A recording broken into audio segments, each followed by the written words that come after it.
Welcome back. I hope everybody enjoyed the lunch and the brief sunshine. And so this afternoon we're going to switch gears a little bit. We're not going to talk so much about the, we're not going to go feature by feature in the programming model, but try to talk about things a little more holistically. So I'm going to kick things off with a little discussion of writing Legion abstractions and just how we put all the pieces together at some level in our codes. And then we'll hear from, it'll be the same cast of characters pretty much this afternoon, though one Chan is going to give a talk about debugging and profiling later on. Okay, so the scope of this is going to be a short talk. I'm going to tell you about some common approaches to structuring Legion code, and I'm going to jump around a little bit to a few different pieces of things that you need to write when you write a Legion program. And this is just based on our own experience, the things that we've learned. Work well, and this is also not comprehensive, so there are more things that we know than are in this talk. I'm just picking out a few of what I think are the most important things. So launchers got mentioned this morning. There is a class in Legion.h called the task launcher class that provides a lot of functionality for launching tasks. But actually, the real use of this, and the reason that it's important for structuring programs is to use it as a base class. Okay, so this factors out some common functionality, but one of the standard ways that we structure applications is to write a new launcher class for every kind of task that you're going to have in your system. So if you're going to have 10 different kinds of tasks, then you would write 10 subclasses of the launcher class. And they would inherit from one of the base classes. So there's actually another base class for index launches. So there's one for launching a single task, and there's one for launching a group of tasks. And then what you do is in the subclass that you define, you put all the code for launching that task, or all the code for that particular task in its launcher object. So you put things like registering the task, actually doing the launches of the task, but also you can put code for the mapping of the task in that class. And then your variants can be static methods on that. Yeah. Okay, so this part I really didn't get a good sense of when you launch a task as a subtask and so forth, what does it inherit from its parent, if anything? Yeah, so that's a different that's a different kind of inheritance than C++ inheritance. So just be careful not to overload the terms.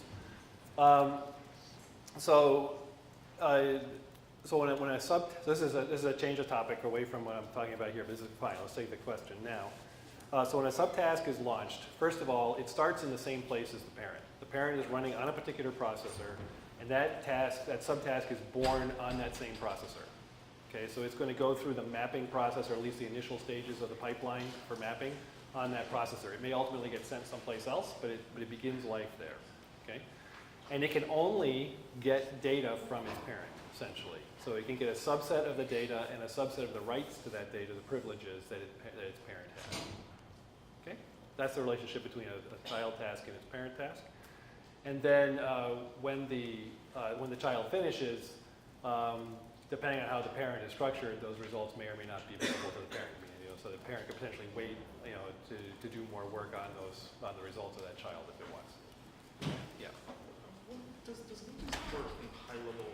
Are there like high level primitives to do things like map, reduce, and some of these other things? Like abstractions that exist that the programmer can already leverage, or do they have to write these abstractions? How do you guys want to answer that? Listen to Sam's talk. Okay, yeah, so let's wait for Sam's talk then. Yeah, we'll talk about that. I mean, certainly the goal would be to build up those kinds of facilities on top of the Legion base, which provides low-level facilities, and we're starting to have some libraries like that. Okay, and Sam's going to talk about it. All right, so coming back to this, so in this subclass, in this subclass of which you have one class per task, you would put all the code for managing that task. So here's an example. This is taken from S3D. This is a diffusion task, and it inherits from the index launcher. So this is something that's going to be used in index launches.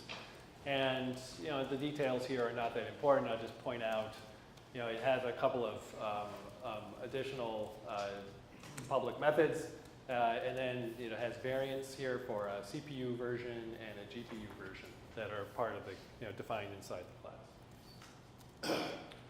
And then the calc viscosity task, doing viscosity calculations also from S3D looks very similar. In fact, it looks the same. It provides the same interface as the other, as the diffusion task does. Okay, so in this case, we're defining a bunch of tasks. Each is a subclass of this launcher base class, and they're providing all the same interface. And that's actually important, okay? Because if you set things up so that all the tasks inherit from launcher, and all the task classes inherit from launcher, and they all provide the same interface, then that makes it easy to write templates that are then abstracted with respect to the particular kind of task. So the functionality for a particular task goes in its class, but then stuff that you want to be the same for all tasks, you would like to be able to write a template for. So you only have to write that code in one place. Okay, so if all those task classes provide the same interface, then you can write templates that work across all the different kinds of tasks. All right? And so then you can put all the boilerplate code for that you want to be the same for all the different kinds of tasks you have in that one place and parameterize it on the type of task. All right, and then you'll have different templates typically for different kinds of situations. So for example, you may have one template that launches the CPU version of everything, of all your different kinds of tasks. You may have another template for launching the GPU version of all your different kinds of tasks. All right, and just as an example of that, here's the dispatch task template. And again, it's templatized on the particular kind of task, which is going to be something of the launcher class. Okay, so this can get at all the launcher methods. And in here we have some stuff that's specific to S3D. So in the templates here that all the tasks need to do. Okay, so depending on whether checks are on or not, then we'll launch something that's going to check the fields and for consistency when we're done. All right, so these templates, by the way, are also convenient places to put extra related tasks that you want to include when you launch a particular task. So you might have a bunch of ancillary tasks which get launched at the same time. For example, to do integrity checking of the results, or to do some kind of in situ analysis, or some profiling, or something like that. You might not just do a single task launch in one of these templates. You might decide that, depending on the configuration of the system, that whenever you're in a certain situation, tasks will always launch, a couple of other tasks that analyze the results of the data or something like that. All right, so that's the way we structure these things. And here's another example just to show you. This is actually, just cut and paste. This is the code. This is the template for launching CPU versions of tasks in S3D. Okay, and this is the whole template. Okay, this is everything that's specific to launching the CPU versions of tasks. And there's another one for launching the GPU versions. So if you have a GPU variant, this is the template that stamps out all the different versions for the different kinds of tasks for that. All right. Now, a couple more examples. For task registration, here's the one-liner template that for every kind of task knows how to register that particular kind of task with the lead and runtime. And this is for registering the CPU version. So this is something that has to be done at the beginning. When you start up, you have to tell the lead and runtime about all your different kinds of tasks. And then there's two more versions of this particular template. One that registers both a CPU and a GPU variant, and one that handles tasks that have a non-void return type. So this particular one registers a CPU task that doesn't return anything. Okay. All right, so we write templates like this, and that just avoids having to repeat code that's the same for all the tasks. But the important thing is that all the tasks had provided the same object interface so that you could templatize across all the tasks. Let me say a few words about mapping abstractions. Okay. So there are three that I'm going to mention here. So one is the machine query interface, and this implements common machine queries. So these are just a bunch of different machine queries that we find we used a lot in different applications. And so we've provided a class in the runtime system, or rather in our default mapper functionality that give you access to these. And so, like for example, one thing you might want to do is find any memory that's visible to all the processors. Okay, so you might want to be able to put some global data that's going to be accessible and not used very often there, And so there's this particular class has a method to do that, and it knows how to go off and take the machine description and find that. Now, the other thing that the machine query interface does that's useful, and this is actually something you've heard about, it's kind of a theme that runs through various parts of the code, is that it knows about how to cache expensive queries. Okay, so there's a bunch of classes in Legion that will memoize or cache things that you wouldn't want to have to recompute and that aren't going to change. So in this case, if the more expensive queries here will be saved and then reused if you ask for them again. All right. Yeah. What about machine topology? I might make use of that when I do steel tasks. So can I query those in the same? Yeah. Well, so you have access to a whole machine description. Okay. So the machine object is something that's replicated on all the nodes that we discussed, and all the information is there. And these are just common methods that we've built up. That these are slightly higher level things that exist basically in a library for people to use. So if you're writing, if you're doing some mapping functionality, it's useful to know about this so you don't duplicate it. Can I say one thing about the topology aware stuff? That's kind of differences in topology would show up as different costs of copying data between different memories and stuff, or that sort of thing. So our plan is, we don't do it currently, but the plan is to make that machine object topology aware, so you can actually see your topology as part of your machine object. Okay. Any other questions? And as with this morning, we should take questions, and whenever anybody has a question, please ask. All right. Want to make sure we have the discussion. All right. The mapping memoizer. So this is an interface for memoizing task mapping decisions on a processor. Okay. And I've deleted all the comments here, but otherwise this is a cut and paste. And this is basically a way of remembering mappings that you've done before if you want to reuse them. So I think I remember what these do. So the has mapping is just a Boolean test that says, does a particular processor have any mapping for a particular task? Okay, so you give it a processor task pair and you ask, is there a mapping for it? And if there is, it'll give you back the memory that the regions were mapped to. Otherwise, it just says, actually, it'll give you back true or false if it has a mapping, and then the recall mapping function is the one used to actually retrieve the mapping. In this case, the memory into which the arguments were mapped.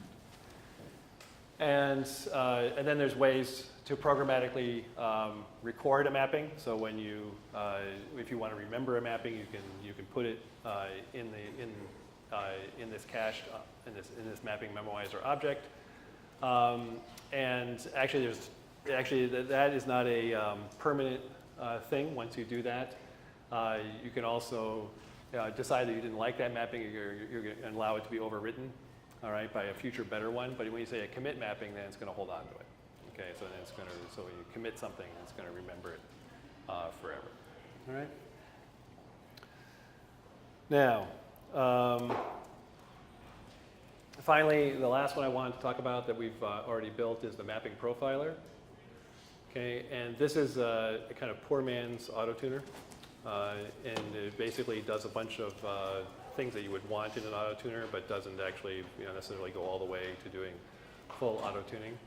So what this one will do is try all the different variants of a task. So if you have multiple variants, you can say I want to do profiling on this particular task, and then and you can say how many times you want to profile each one of these. So like I want to do 32 runs of the CPU version and 32 runs of the GPU version, and then remember the best one. Okay, and then in the future you can say just launch whatever the best one was. All right, so this is a way of doing some profiling, internalizing that, holding on to that state, and learning what a good mapping decision is, within one object. All right. Okay, so we're gonna have the first talk that ends early, which I'm sure nobody will object to. Yeah? So I just want to understand, from early talks, I got the impression that the machine models is basically hard-coded at the moment. So you basically don't use content and discovery at this point. I'm wondering so how much details got into this machine description? For instance, do you actually next to say have place the machine edge, don't say the peak bandwidth or Right. issues, things like that, and you actually work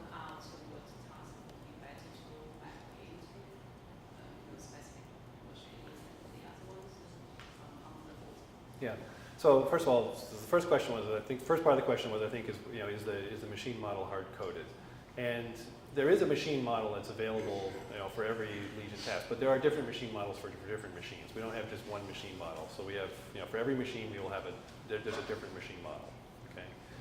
That machine model names every processor, right? So it knows about every distinct processor in the machine, and it knows about all the distinct memories in the machine that are under software control. So if you have the ability to place data through a DMA operation or something like that in a particular memory, that memory has a name in the machine model.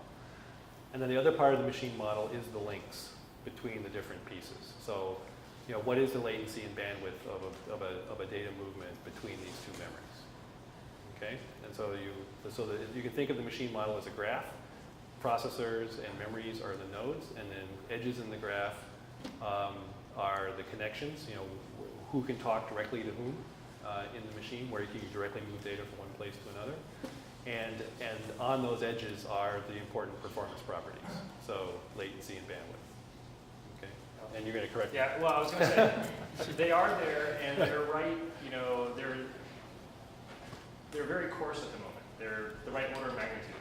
Generally, right, the thing you're trying to do right now is mostly say, is this the fast memory, or is this the terribly slow memory, that I can also access? So right now we haven't had a need for precise values there. But there's a number of existing, for the existing CPUs and GPUs, where we know how to do that if somebody asks us to do it, and we've got the, we've got the place to store the correct value, which just nobody has needed it yet. That said, we're also interested in a discussion with folks of what other information would you want about affinities or other parts of the machine topology that you would use to make mapping decisions, and we could absolutely add those to the machine model. Right now, it's basically just a simple placeholder of, is this memory fast? Or is it far away? But how big is it? The longer term, you can imagine a much more interesting, a much richer vocabulary of things you could say about affinities and such. And happy to have those. Do you store all the edges all the time in that machine model? We do currently, and it's because it's convenient. Theoretically, as you get to exascale, that might be interestingly expensive. Right now, it's cheap enough. The other thing is, Mike was mentioning, we're planning on getting to a more dynamic model where the machine can actually change. And in that model, it's probably unreasonable to assume everybody has a perfect copy of information at all times also. So we may end up getting to a more distributed model just by necessity at that point. Does the machine model have like precises and things like that detailed, or connections to IO nodes, or is it mainly just memory? Right now, it just talks about processors and memory, and it says whether it's a CPU or a GPU. Like I said, this is the sort of thing where as soon as somebody says they need this information, the sources are available. We just need to add it. So like on the Intel 5, it doesn't distinguish between the processor and the coprocessors? Well, It doesn't do anything with Intel 5. As you'll see, Xeon Phi is on the real soon now list, and when it does, we'll absolutely have to distinguish between that and a full-on, Xeon fat core. Right. Other questions? Okay, so a word on data structure. So this is also covered in some of the talks this morning, but this is an important aspect of structuring the Legion program, so I wanted to mention again. And so one thing you're allowed to do is to have pointers to regions inside of regions. So regions can point to other regions. They can also point to elements of regions.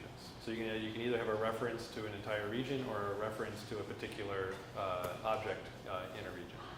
And these references under the hood are implemented as pairs. So it's the region that's pointed to combined with an index within that region, within a permanent index for an object within the region, or a row within the region. And so therefore, these kinds of pointers can travel well. I mean, so if you move the region around, it retains its relationship to those pointers maintain the correct relationships. Nothing gets broken by moving them. Now, you cannot store raw pointers in regions, right? If you want to incorporate some C code into your program, that's completely fine. But one of the things you can use C code, you can use regular C pointers wherever you want. You just can't store them in regions. Because when you do that and the region moves, to Legion it's just a bunch of bits. It doesn't know that that's a pointer that needs to be maintained across address spaces, and that will break, all right? But region pointers or region handles, those you can include in regions and they can be moved around. Yeah. So this was from a question I asked my brother. Do you envision wanting to know which memories belong to the same virtual address space so that you could have pointers and could define what domain those things could move within instead of like, Yeah, I don't envision wanting to know that. That's my guess. Do you guys disagree with that? I agree. Yeah, I think that would just introduce too much complication. And we want to, one of the goals of the language has always been to support distributed address spaces, where there isn't a big unifying address space. And we want you to think in terms of local address spaces. So one way of thinking of Legion is a local address space language instead of a global address space language. Essentially every region is an address space. And within it, you can have pointers, and we even allow you to have pointers across them, but you really want to think about how you're going to break things up and name things locally. And that's what enables you to move stuff around and keep the memory requirements reached. so I agree with you in general.